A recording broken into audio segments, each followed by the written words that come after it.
नमस्कार दोस्तों, स्वागत है आप सभी का RP technical study YouTube channel में। तो दोस्तों, आज की इस वीडियो में अपन बात करेंगे इलेक्ट्रिशियन थ्योरी के 1500 एमसीक्यू सीरीज का ऑनलाइन टेस्ट नंबर 20 के बारे में। 19 पहले अपलोड हो चुके हैं, जिनका लिंक आपको नीचे डिस्क्रिप्शन में मिल जाएगा, तो वहां से देख लेना अगर अभी तक नहीं देखे हो तो। क्योंकि सभी क्वेश्चन बहुत इंपॉर्टेंट क्वेश्चन है, जिसमें अपन ने 550 तक के क्वेश्चन देख लिए थे। आज के इस वीडियो में अपन बात करेंगे क्वेश्चन नंबर 551 से आगे के क्वेश्चन की। तो चलिए शुरू करते हैं। शुरू करने से पहले वीडियो को लाइक कर दीजिए और अपने दोस्तों को भी ज़्यादा से ज़्यादा शेयर कर दीजिए। तो चलिए शुरू करते हैं। तो दोस्तों, क्वेश्चन नंबर 551 है, जब किसी इलेक्ट्रोलाइट में विद्युत धारा प्रवाहित होती है और कुछ रासायनिक क्रिया होती है तो क्या होता है। ऑप्शन ए दे रखा है प्रकाश संश्लेषण, बी दे रखा है विद्युत चुंबक है, सी दे रखा है विद्युत अपघटन, डी दे रखा है विद्युत रसायन। तो करेक्ट आंसर कौन सा होगा इनमें से, फटाफट से आंसर बताना है इसका। फटाफट से बताइए क्या होगा। तो दोस्तों, इसका राइट आंसर हो जाएगा विद्युत अपघटन। करेक्ट आंसर होगा ऑप्शन नंबर सी। अगला क्वेश्चन दे रखा है, ट्रांसफार्मर पर ओएलटीसी का कार्य क्या होता है। ओएलटीसी होता है, उसका कार्य क्या होता है। ऑप्शन ए दे रखा change trans ratio load, B दे रखा change trans ratio off load, C दे रखा change power ratio on load, D दे रखा है इनमें से कोई नहीं। तो करेक्ट आंसर कौन सा होगा इनमें से। तो दोस्तों, इसका राइट आंसर हो जाएगा ऑप्शन नंबर ये, change trans ratio load. Correct answer हो जाएगा ऑप्शन नंबर ये। अगला क्वेश्चन अगला क्वेश्चन दे रखा है, संभावित रूप से ऊर्जा का सबसे बड़ा रूप स्रोत कौन सा है। प्राकृतिक गैस, परमाणु ऊर्जा, कोयला या गैस लाइन। राइट आंसर बताओ कौन सा होगा इनमें से। तो दोस्तों, ऊर्जा का सबसे बड़ा स्रोत होता है परमाणु ऊर्जा। करेक्ट आंसर होगा ऑप्शन नंबर बी।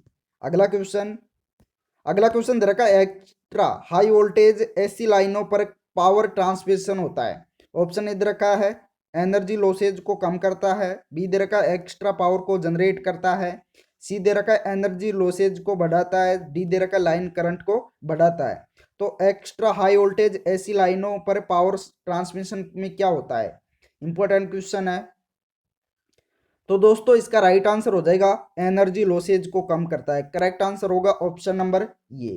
अगला क्वेश्चन दोस्तों, अगला क्वेश्चन दे रखा है, इंडक्टिव कॉइल में क्या स्टोर किया जा सकता है। AC current, electrochemical energy, electromagnetic energy या इलेक्ट्रोस्टैटिक एनर्जी।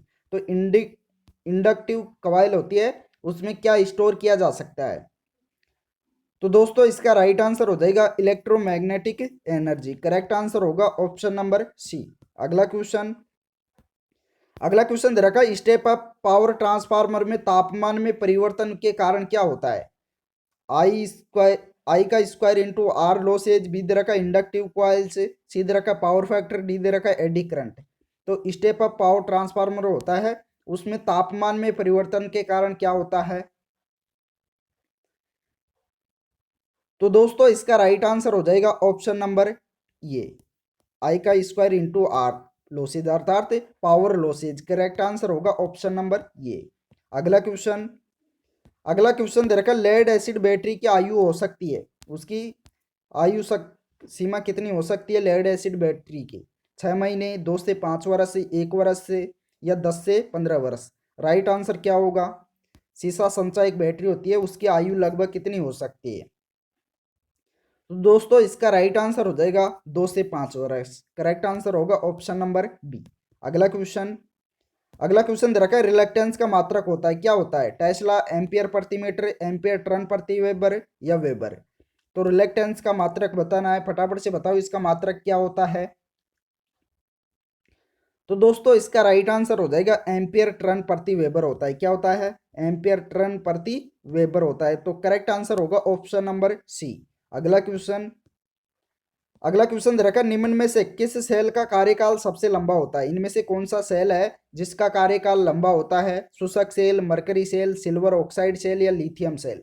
तो किसका कार्यकाल सबसे लंबा होता है इनमें से, फटाफट से बताओ इसका करेक्ट आंसर क्या होगा। तो दोस्तों, लिथियम सेल होता है, इसका कार्यकाल सबसे लंबा होता है। तो राइट आंसर होगा ऑप्शन नंबर डी। चलिए अगले क्वेश्चन का आंसर बताइए क्या होगा। एक थर्मोकपल उपकरण खाली स्थान पर काम करता है। थर्मोकपल उपकरण होता है, वह किस पर काम करता है।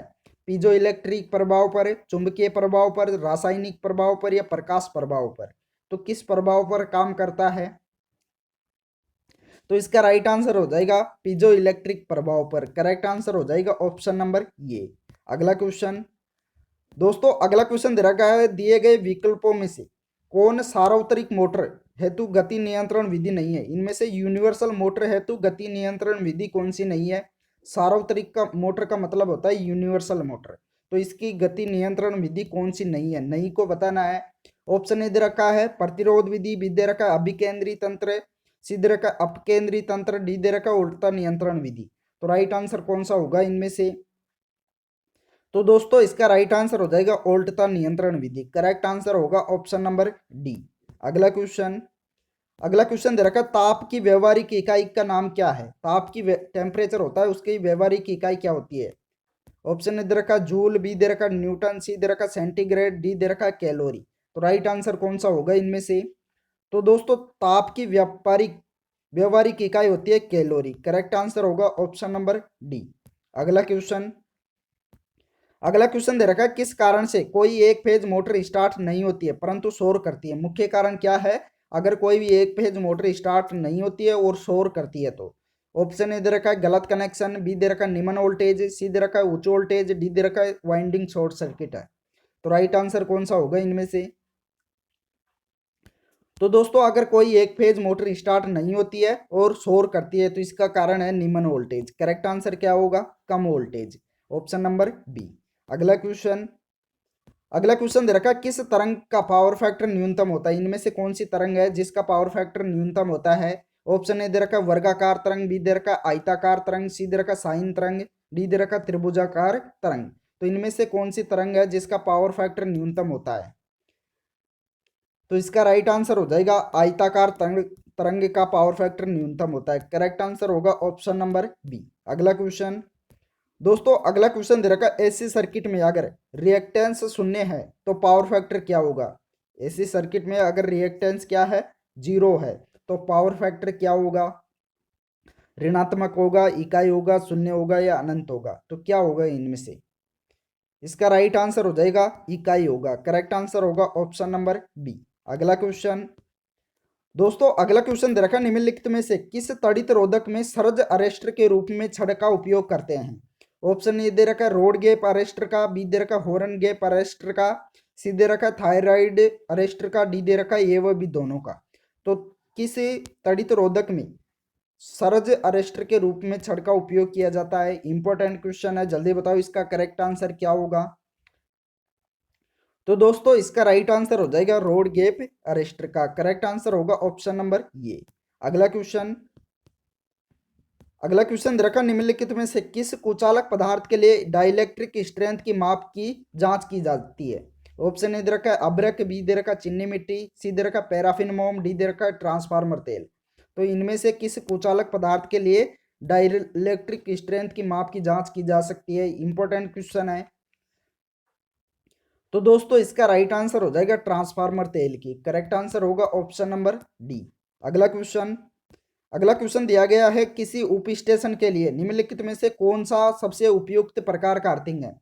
जो उप स्टेशन होता है उसके लिए कौन से प्रकार का सबसे उपयुक्त प्रकार का अर्थिंग कौन सा है? ऑप्शन ए दे रखा है पानी डालना, बी दे रखा है इलेक्ट्रोड की गहराई बढ़ाना, सी दे रखा है पाइप अर्थिंग, डी दे रखा है प्लेट क्षेत्रफल बढ़ाना। तो राइट आंसर कौन सा होगा इनमें से? तो दोस्तों इसका राइट आंसर हो जाएगा पाइप अर्थिंग। करेक्ट आंसर होगा ऑप्शन नंबर सी। अगला क्वेश्चन, अगला क्वेश्चन दे रखा है, किसी द्रव माध्यम से विद्युत प्रवाह करने पर होने वाले रासायनिक परिवर्तनों की प्रक्रिया को क्या कहा जाता है? विद्युत धारा, इलेक्ट्रोलाइट, इलेक्ट्रॉनिक्स या इलेक्ट्रोलिसिस।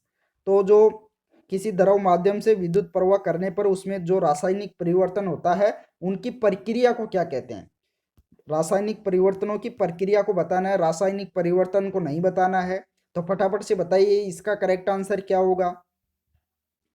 तो दोस्तों इसका राइट आंसर हो जाएगा, उसे कहा जाता है इलेक्ट्रोलिसिस। करेक्ट आंसर होगा option number D.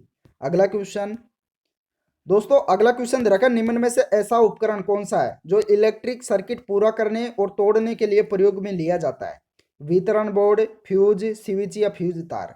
Right answer बताइए कौन सा होगा? इनमें से कौन सा उपकरण है जो विद्युत सर्किट को पूरा करने और तोड़ने के प्रयोग में काम आता है? तो इसका राइट आंसर हो जाएगा ऑप्शन नंबर सी, स्विच के रूप, स्विच होता है। राइट आंसर होगा ऑप्शन नंबर सी। अगला क्वेश्चन दोस्तों, अगला क्वेश्चन दे रखा है निम्नलिखित मोटर में से कौन उच्च दक्षता वाला होता है? इनमें से कौन सी मोटर है जिसकी दक्षता उच्च होती है? ऑप्शन ए दे रखा है स्लिप रिंग मोटर, बी दे रखा है पॉलीफेज प्रेरण मोटर, सी दे रखा है squirrel cage induction motor, D दे रखा है सिंक्रोनस मोटर। तो उच्च दक्षता वाली मोटर कौन सी है इनमें से? इसका राइट आंसर हो जाएगा सिंक्रोनस मोटर की दक्षता उच्च होती है। राइट आंसर होगा ऑप्शन नंबर डी।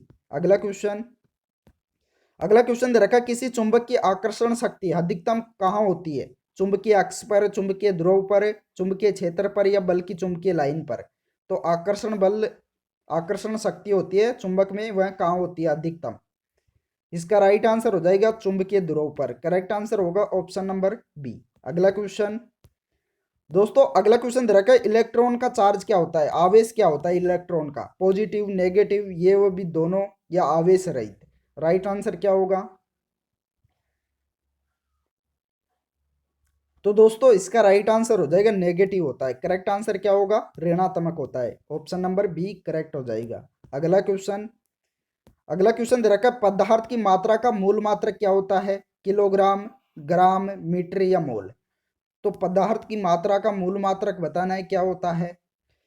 इसका राइट आंसर हो जाएगा मोल होता है। करेक्ट आंसर होगा ऑप्शन नंबर डी। चलिए अगला क्वेश्चन दोस्तों, अगला क्वेश्चन दे रखा है विशिष्ट प्रतिरोध निर्भर करता है, किस पर निर्भर करता है? स्पेसिफिक रेजिस्टेंस होता है, वह किस पर निर्भर करता है?